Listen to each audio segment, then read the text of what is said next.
Hey, welcome back. Hope you're well. Thanks for joining me and all that. Hope you're enjoying the videos up to now. Who knows? Could be, might not be.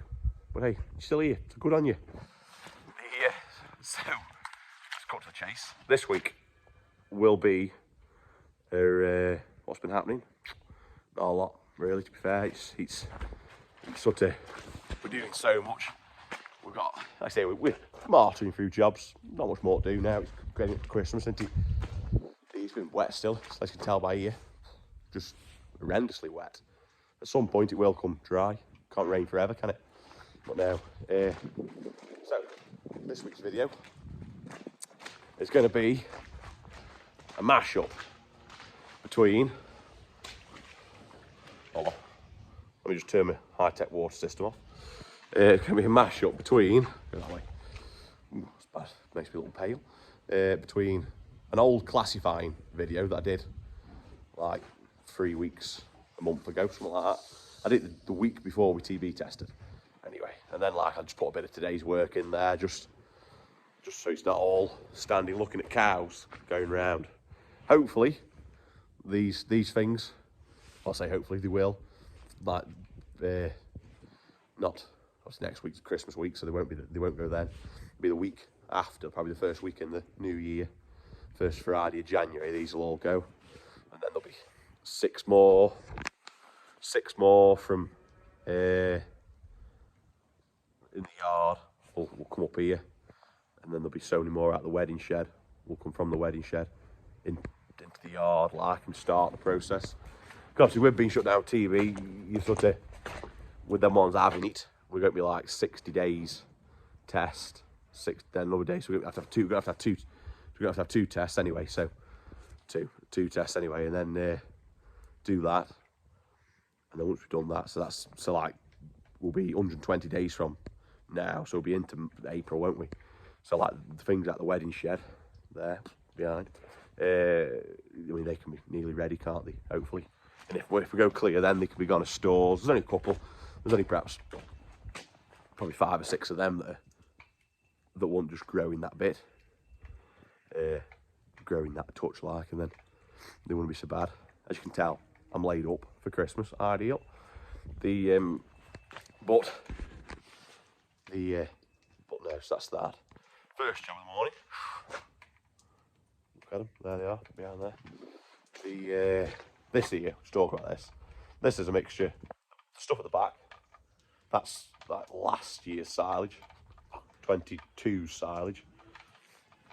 The bales are third cut. This bit of pit's a mixture of third cut and second cut. The bales will go, and then that will get mixed up and used for young stock. Really, they'll have that, and we'll get to that back, and then that back bit will get mixed in. Let's say the plan will be to have that pit empty for summer, and then we'll fill that first, and then that pit can be used, but what's left can get used through the summer. And that's how it is, just how we do it. One of them. But now, so first job of today is, because we're going a lot of cows calve, we've got to come into this shed and take the like 6 or 8, something like that, nearest to drying off out, and put them in the other shed, which is deemed as the low yielders. Not really a low yielding group, it's just the closest to calving, dry cows, bulling heifers, in-calf heifers, into there, like. And then this, because that shed doesn't get grains, that just gets straight silage. This shed gets pit silage and grains. So you're better off keeping your biggest milkers in here, like your high yielders. It isn't really a high yielding group, it's just a shed full of like refurbished from calving kind of thing. Whatever it needs, I mean, whether that's something perhaps needs to be debated or looked into, drop a comment below about it. Whether I want to split it into highs and lows and more, but it's just the trouble is having like the 3 of us sort of running the job. If you have highs and the lows, like an intermediate or something, because like here, this shed holds, we have 75 in here. So if you was to put if you was to split it, you'd perhaps split it into half and then have the overflow in the other shed. So we're doing that. Like, does it warrant? Does it warrant? Like, say if you split it, would it go highs, lows, or highs, intermediate, lows? So then would you have to do 3 different rations? I don't just know which one of them, isn't it? But anyway, I've got the list of cows that I want to get out of here.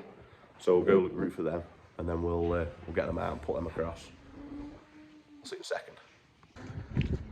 That's them. There's only 6s that put across. I mean, this big black in here, that one, she's a dry cow. She might go straight into loose box because she's a bit of a dominant cow. That's a Monty calf coming down for a 3rd calf. Only 3/4 she's got. Nice cow, but only got 3/4. Then the one looking at us now, she's rump bull a bit. She'll be getting on a good number of days, she will. Between our last calf, but now they are, isn't it? Some of them, but no, I should put them up here, and then hopefully they won't fight too bad. They'll be able to organise themselves a bit, won't they? But they won't do too much because I've just fed them, so like, hopefully they should go straight feeding up there now and not bother with each other a bit. Not too bad. But what I'll do is tonight at milking is when 6 new calves come in, I'll put them straight down into the big shed then. But anyway, right, so that's that job done. Right, so before we put the classifying video in, make it look seamless, we'll jump on the loader tractor, we'll go fetch some bales. Would you like to join me?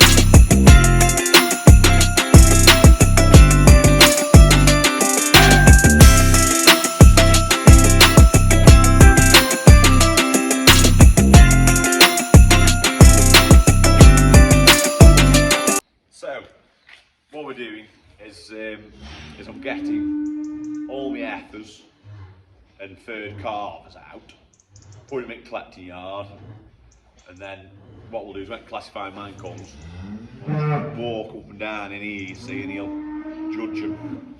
Hopefully the sun will be alright so you can see it okay, because it means you've got your cable tied onto a door at the minute, so that's why you're there.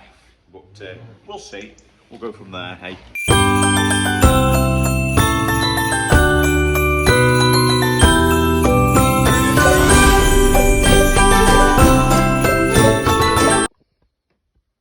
So what you have there really is the cows are very good. I mean, that top cow, she's an excellent liking. Just a good where they won't be really at 5 calves. They're all sort of goodish cows. That bottom one there is a bit poor, but when you see her, when he points out what's up with her, it's obvious. Like I see her there, rump's low, and her feet and legs are low.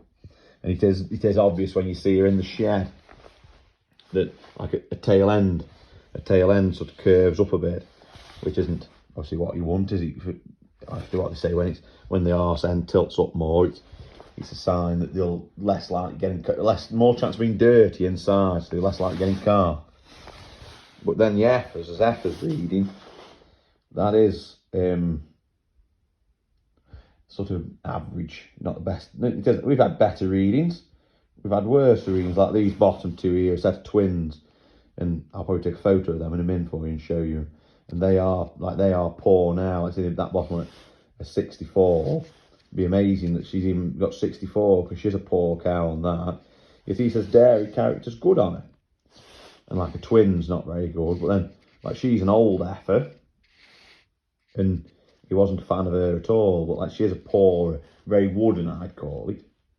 But then this one, she had pneumonia bad, and she wheezes, which like I say, she's scored well out of the heifers. So that's just how it is. But no, so that's what I'll do now. Is like I say, I'll probably go around, show you odd cow that he's scored or something, and just pop them up with a score outside of them. That little cow there is one he's scored as fair. I think as poor that one is. But it's when you look at it, you can understand why it is like a little. It's a twin, so it is a bit bloody like that. When she stands there, you see she's a nice bag on her. She'll do well for us, but when you sprinkle this way, sun's not in his eyes there. When you obviously scoring her compared to an Holstein, she does. I say she does let them down, but she's across that top there. She's better across that top and eat on them bits there than a twin, and a bag's better than a twin. She is. Let's say I think she's fair, that one on the bottom of the list. That one, that's your EG cow. Yeah, excellent. No, that's a nice big cow. Big cows always do score well. I say age gets them into excellence. I say she's a good big cow, milks well and all. That one there's one of your better heifers, but like still, the trouble is from this time, a lot of the heifers have calved. I say a lot, probably 2 or 3 of them have calved old. They've either calved like old, say 28, 29 months, or they've calved like 22 months. And so like your young uns are a bit immature, as he calls it. Your old uns are sort of touch wooden. And like her, nice heifer, good thick set heifer, but let me just get her up. Up you get. Right. Look at her, she's like a nice big thick set heifer and what have you. But like a bag isn't very mandatory or something they call it, you know the word. And that's what his issue is with her. Well, she's a nice big thick set heifer, but because she's a bit sort of wooden, he doesn't like, they aren't as big a fan of them like. She's another one, like an older heifer. She'll have calved nearly 30 months. Like I had a job AI, so she went to bull. And like, so she's very sort of like a very wooden heifer. I say she stands well. She's got a nice top back there. The pins, the ears are triangle. You see that back point there to the hip to there. That should be a perfect triangle. Like that way, she stands well there on her feet. But like when you look at a bag, you like a lot of veins and stuff on the bag. Well, she hasn't just got that, you see. So she's got a very unmilky looking bag, which scores her down a bit. But no, I say again, she's a nice thick set heifer, but sometimes these scores don't just like them sort of things. She's a cow that's, we've got very few veins on her bag. She's a 3rd calver, and this morning she just gave 50 kilo this morning. Off grass and off silage and grains, and then a bit of corn at parlour, like. So off a very simple diet, but she's milking well. There's the paw, the one that's down as a paw. P whatever, like the bottom score. Like I say, you can see. What we get last? You can see like very small. The bag's very no, I say a bag's a paw bag when she stands straight in a sec. After she's stretched, you'll see like a tail end does drop off anyway. That's so she isn't the best of nicest of heifers. Like she isn't the best of looking heifer. She's a bit of a poor heifer. See like that. Our back end like that. See our tail drops off. That's not what they want. What's that? Oh, it's a Monty. That was nice big Monty. She calved old. She was nearly 30 months when she calved. Run the bull a bit. You see, and then but they don't classify Monties because they're crossbreds. But no, that's an older heifer. We'll talk about it off her because she's been scored in the past as an excellent cow.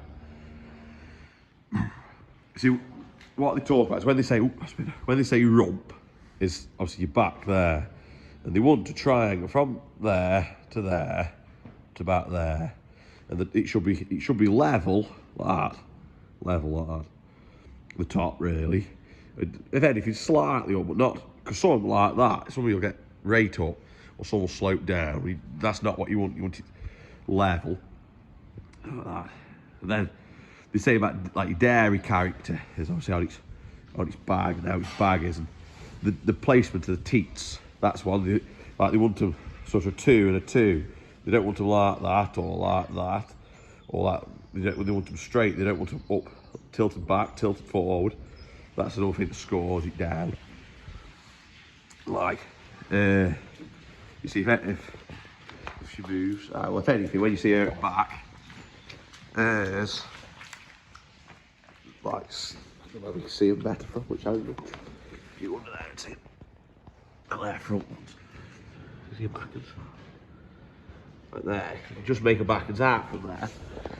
They do slightly touch like that, which isn't just ideal, but the I say perfect. No, it's to have a pap in all 4 quarters of a bag. It's the ideal scenario. But then, and obviously then when they go feet and legs, it's how they walk. You see, if you make a walk, the idea is the back foot should land where the front foot's standing. You see, like that effer there, hers is, that Monty's is almost perfect. Look, that's what they like to look at. Like there is a specification they look for. They do look. I don't know the word. Who knows? Sounds a good word. We'll use it. Word of the day. Specification. So it's based on, like, they've got what they have to look for, the criteria. That's a better word. The criteria, like, but some of it's a bit personal preference. Some of them look a bit harder into certain things. You see. So like, I know there was like one bloke come once who liked a smaller cow and rated us fantastically. Thought they were brilliant because they were just the sort of cow he wanted. Another bloke called me wanted great big tall cows and didn't rate ours as good because ours are more of a Friesian type Holstein. But then, end of the day, it's what suits your system, isn't it? Like, our shed here, we're there. Our shed here were built. There's a sign, that says erectors. 1978, something like that, it says on that sign. Somewhere around there. I'm sure my dad will tell me later exactly when it was. I know they did this side and did that side the year after. But so like you built it to your cows then, like it's never been adjusted, never been updated. Like it's got the new cubicles and mats and stuff, but it's still the same size, isn't it? So I say we always breed a Friesian type because our system suits you better. And like up here, you don't want, because like I said originally, we're getting on towards like 1,000 feet above sea level, and that's not what you want. Like some of these big Holsteins really can struggle from 1,000 feet. They don't want being a bit. Like I say, they can struggle. So it's better off having a smaller cow. But you know what I mean. According to milk recordings, they are giving just shy of 9,000 litres a year on a like they just get grass, bit of parlour corn, silage, bruised grains and winds. They're not on a lot of fancy stuff, and they're producing well, aren't they? I say the average is about 8.5 to about 9, somewhere around there they are. I know the protein's about 3.4, butterfat's about 4.65, somewhere around there. Minute, so they're not too bad, are they, off our system? So anyway, so that's it for another week, I guess. Now I'll just want to come here because they knocked a rail off up there, so they're mixing themselves in together a bit. But we'll sort that. But yeah, that'll do for another week. They'll hope you've enjoyed it.